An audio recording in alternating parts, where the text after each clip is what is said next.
everybody, it's Marcie. I am sorry I'm a little bit late today. I got distracted getting out all the ingredients. Look over my shoulder, you can see something I'm going to be using later this week. Everybody's getting excited about it. Okay, so today we're going to make watermelon gazpacho. I don't know if you guys are gazpacho lovers or not. I do love gazpacho. It's actually the only time I will eat peppers in anything. I don't know why. They don't bother me in there as much. But when Michael and I were gone last week, we had watermelon gazpacho someplace, and it was great. The problem was it was so spicy, I could barely eat it. So I have a gazpacho recipe I love that I'm going to share with you guys, and I'm going to show you how to make it. If you don't know, gazpacho is like cold tomato soup. And this adds watermelon to it. It gives it a whole different spin. Okay, so I'm only making half a batch because this makes a lot. So the first thing, I guess I should turn you down to watch. The first thing we're gonna add is a garlic clove, and I'm gonna put that in the bottom so it will get mixed up in there. I'm gonna make sure this is closed. And then I've got half of a green pepper already chopped up, coarsely. You don't have to do it perfectly, but get it in there. And a cucumber, a peeled cucumber. This is also half. So obviously the regular one uses a whole pepper and a whole cucumber. Then we also add, red wine vinegar. And regular recipe calls for 1.5 tablespoons. Half is going to be a little bit less than a tablespoon, but not a whole lot. Okay. And again, it's not, don't worry so much because you can always adjust things to taste. And then we need some olive oil. We need normally 2 tablespoons, so I will do 1 tablespoon.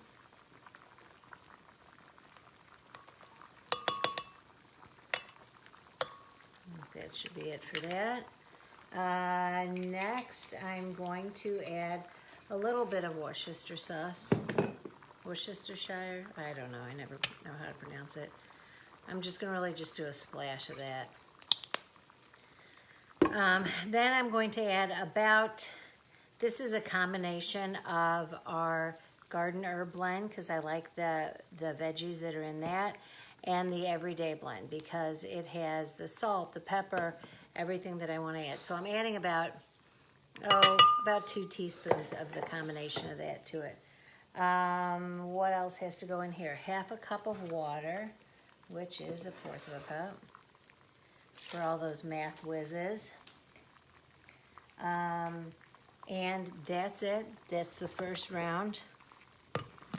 So what we're gonna do is, let's move some of this out of the way. Bring the blender over. I love this because it's so easy. All you have to use is the blender. Okay, so we've got the blender going here. I'm gonna turn this on real quick. Now you can chop it up as coarsely, or you can make it completely smooth if you want. I'm gonna go ahead.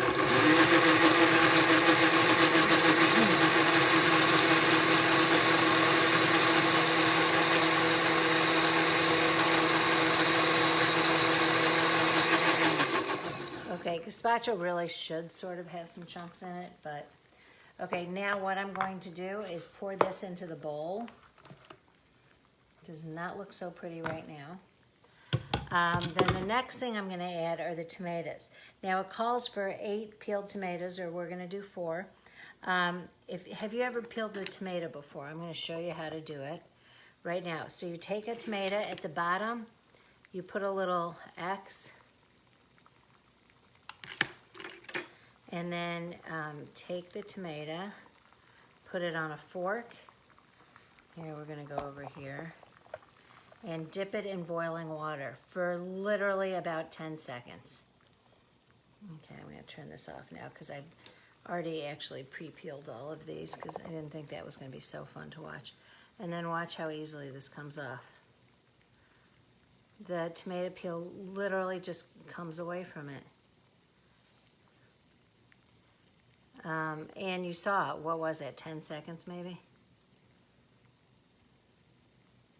How easy is that? Okay, let's get rid of these flaps of skin there. Okay, now, if you want to take this part out, the stem part, you can.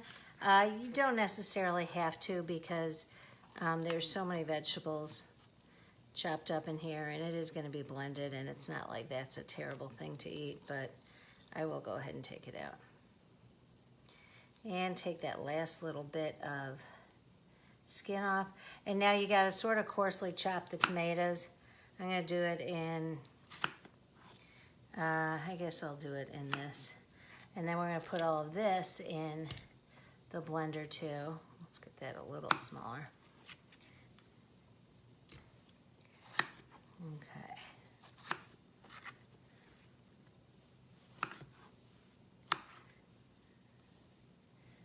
Ah, tomatoes are getting away from me. While I am doing this, I will tell you a couple things going on. Oh, I'm going to show you another one of our candies, our new candies today. Please reach out if you know anybody who wants to do a fundraiser. I would love to help them out. I would love to do client gifting for people. Nobody returns chocolate. It's always the right size. It's not going to get re-gifted, and trust me, with our chocolate, they're going to love it. Okay, got all the tomatoes in there. Now I am going to turn this on. I'll turn you back over here. On. And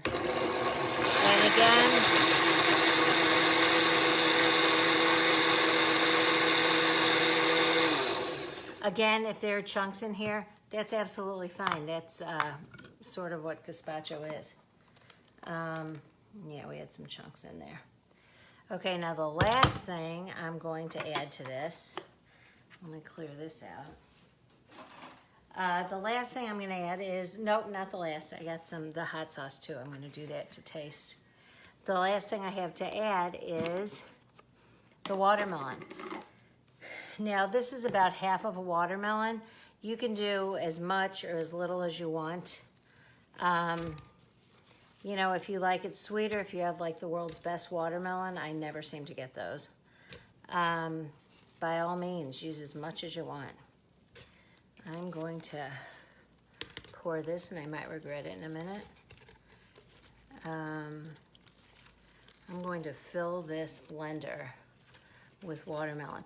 Now this is also the one part I absolutely love to keep chunky because, you know, it's like a sweet little thing against the spice when you bite into a little bit of watermelon.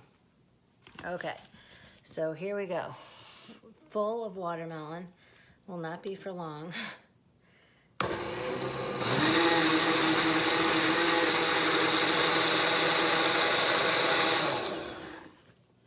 Okay, the other reason I love this soup so much is it's really refreshing on a cold day, and oh boy, I'm gonna splatter this.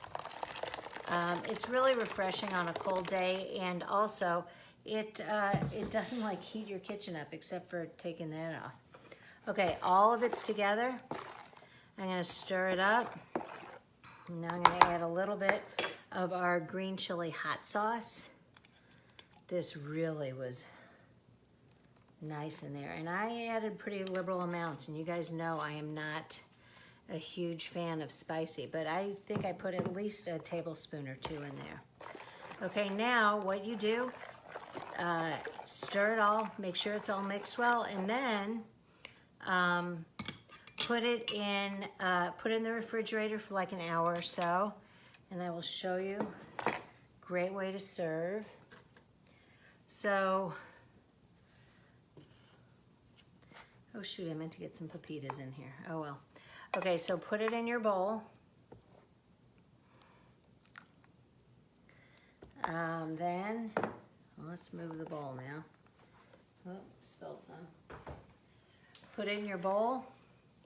Take a dollop of sour cream. Put that on. Let's make it stick out a little bit more. And then if you want to put croutons on it, like I said, I'm going to try it with pepitas, but whatever you want to put on it, fabulous.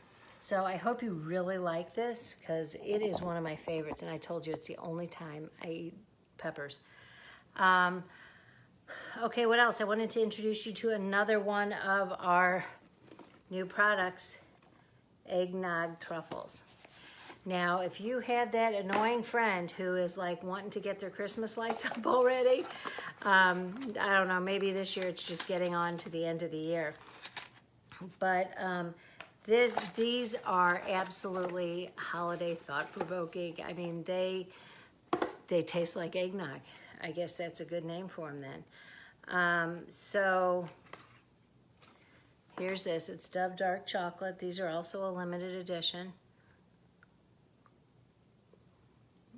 Look at that. My friend Barb has been talking about these since they announced they were coming out, and she tried it live the other day. Loved it. Oh, the cinnamon, the nutmeg, all the flavors of eggnog that you can think of. So good.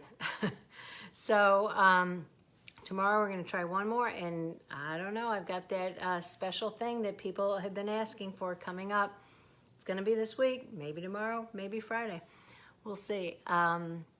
Please, if you know anyone who would love to join my team, I have so much fun doing this. I absolutely love it. I'd love to show them how to have fun playing with your food. And if you know anyone who wants to do an event, please let me know. And go, oh, well, if you're here, you're already on Marcie Cocoa Life's page. But go like me on Instagram too, because I put up some fun stuff there too. Thanks for watching. I will see you tomorrow.